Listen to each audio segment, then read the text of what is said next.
If you're wondering why I look so dead inside, it's because today we're kicking it old school and getting nostalgic and talking about the When We Were Young festival that was just announced a couple of days ago that has the internet completely aghast. This lineup is seriously insane and it is generating quite the conspiracy theory. So that is what we're going to be talking about today. So sit back and let's get to it. Can I get your name and where you're from, if you don't mind? I'm Kai. Kai, can I get spelling for you? Straight out of Dogtown, Kai.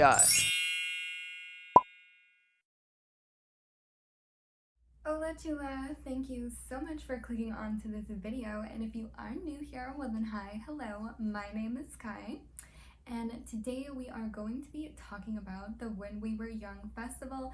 It was just announced a couple of days ago. If you don't know what I'm talking about, this is a one-day event that is being held in Las Vegas, Nevada, USA, America, whatever, on October the 22nd, and it is an absolute banger of a lineup, at least in my opinion. Like, so many like really big like emo bands that are all going to be playing same day, 3 stages. This festival has generated a ton of controversy over the last couple of days on the internet. First of all, when it was first dropped, people did not believe that it was real and they were rushing to get some kind of confirmation that it was, true. It wasn't just some like meme or scam or something. Then they discovered who was putting on the festival to be Live Nation Entertainment, which had recently been responsible for the tragic events that happened at Travis Scott Astroworld Festival not even a couple of months ago. Then is there even another layer of it, but possible trolling from some of the acts that are listed to be, billed on this ticket on this festival. So yes, there is a ton of mess, and I think it would just be so much fun if we all relive our scene kid emo days. Take a look at this flyer that really definitely gave me another forehead line. I didn't really need this. When we were young, excuse me, I like to think that I'm still young, but if that's how you're gonna do me, then where's my forehead roller? Focus. It's already 9 o'clock, babe. I have genuinely wanted to see most of the bands on this ticket for a really long time. A lot of these bands meant a lot to me in high school and when I was a younger person. They meant a lot to me, and they still mean a lot to me. I mean, like, I am regularly listening to most of these bands, like, just day to day, and I don't think that that really has much to say about the longevity of their careers, and probably more to say about my Arrested Development. But that's a conversation I need to have with a professional. I didn't even think it was real. I remember thinking like, oh my god, no way, like, yeah, what a dream. Like, this is probably somebody's just like their dream lineup, because it's weird. This is weird. Like, there are some folks on here that honestly do not belong on here, and I think that they could have put other bands in there instead that actually would have fit the theme that they were trying to go for here. Quite the scandal. And people obviously were seeking out more information about this event to verify if it was real or not. There was a link that you could sign up for a pre-sale, and maybe I did, maybe I didn't do it, but it looked kind of legit. I checked Paramore's Instagram and they have confirmed that yes, they will be playing this Las Vegas October 22nd event. I checked Bring Me the Horizon's Instagram and they actually posted about a different tour with a Day to Remember, so I was curious about that. That's a little different.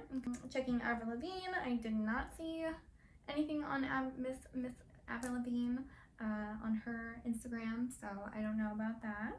Some of the artists thought that it would be hilarious to fuel the controversy, fuel the conspiracy theory. Some of the bands were tweeting out like jokes that they didn't know that they were put on the bill, when of course you would have to know. They would have to be sent a contract probably months in advance to work out the details and try to figure out everything, and they would have to be notified before their name was put on something.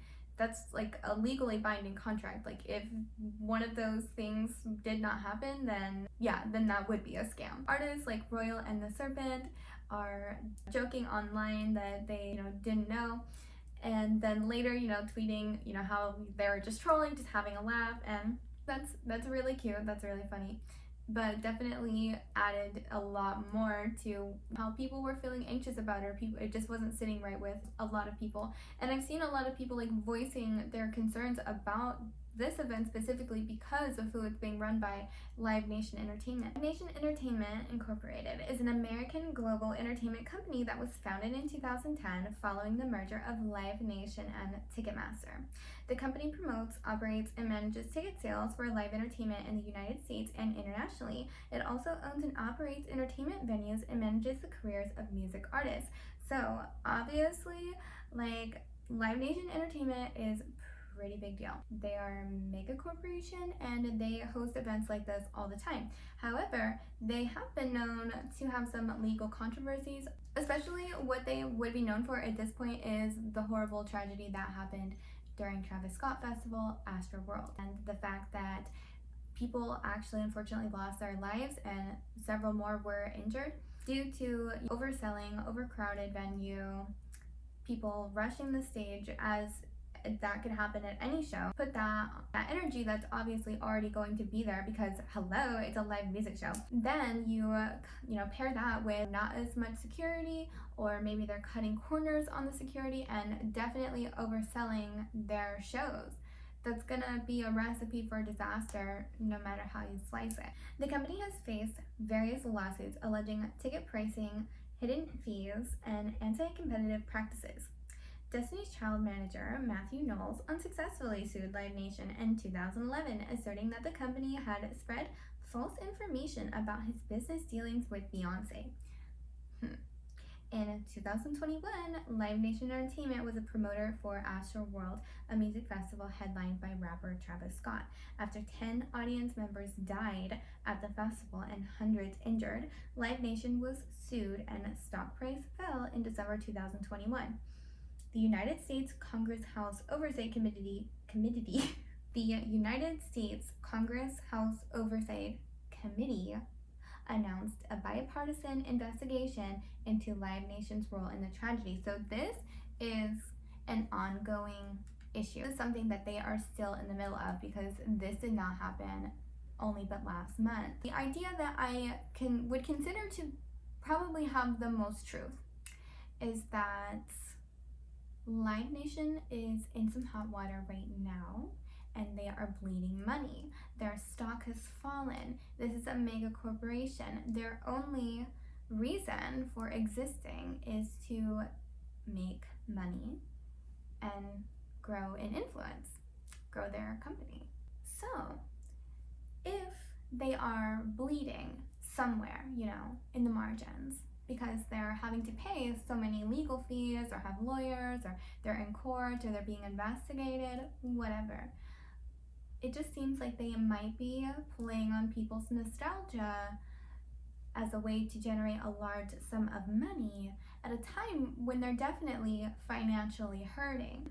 Putting my little anti-capitalist hat on, I just feel like that's really gross and I don't like it. I don't like that this corporation can have blood on their hands quite literally and come out with this dream tour that probably people, not even just in America, but all over the world, are going to be struggling and fighting to get these tickets. And I think they understand that the potential income that is at hand here. And there's obviously been a gap in this specific market because the Vans Warped Tour has been over and done for quite some time. I know they had that revival tour, but that didn't really count because it didn't go to every state and it was only 3 days. And I think that there's definitely been a resurgence lately in rock music or in emo culture or whatever, and it's definitely probably approaching some sort of renaissance. So being the crafty, schemy, big corporate monsters that corporations like Live Nation tend to be, see this as an opportunity to fill a gap in the market, obviously, to make a lot of money and to, again, capitalize on a lot of people's most beloved times, most happiest times in high school. Well, I don't know, baby, I don't know. That's making an assumption about a lot of people when I was not even happy in high school. I nostalgic for a time of my life that fucking sucked. At the end of the day, I just feel like there are too many red flags when it comes to this festival. not only are we still literally in the middle of a global, and this event is going to draw thousands of people. I have not seen any sort of like vaccination requirement or anything, which I feel like is literally so irresponsible, because even with the vaccine, you still have the potential to get it. And with that many people, vaxxed and unvaxxed, like that's just obviously, that's like no brainer, like duh. There are 3 stages, so I will say that it's not all just like these, you know, thousands of people all just at one stage watching all the bands. Like, of course not.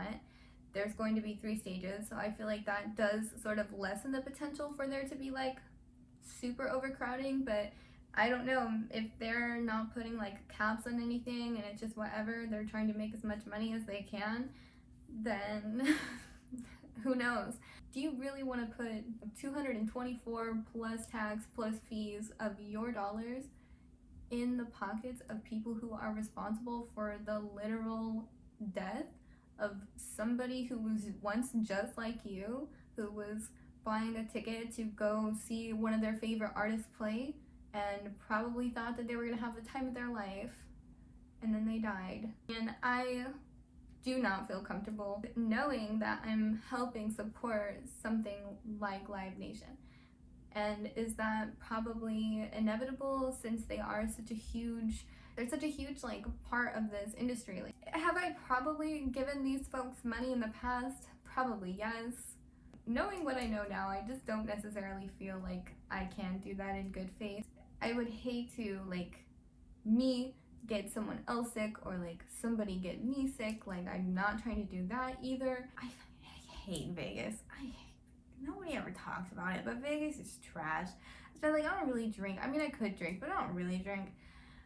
So like, I don't know, why would I go to Vegas? I fucking hate Vegas. Like, I don't know. I just feel like I feel like the people who are crusading so hard and like creating conspiracy theories I think they're taking it too seriously. I don't necessarily think that something is destined to happen just because of what happened in the past. I'd hopefully think that they would learn a lesson, but I guess we don't know. And I'm also quite curious to see just how well the show actually does, because there were a lot of emo rock punk fans who were just determined to use the astroworld situation to propose this message that this simply never happens at punk like rock music shows, because when somebody falls you pick them back up. I just think that that'll be interesting. Like, let's test that theory. Let's test your racially coded theory. But as always, that was just my thoughts and just my opinion and just my video. So if you like this video, then you can leave it a like. And if you like me, then you can subscribe to this channel, where I will be posting more videos talking about whatever I want, whenever I want, because this is my channel. And that is what we do here. And as always, Chulas, I hope that you are having a beautiful, wonderful, amazing rest of your day.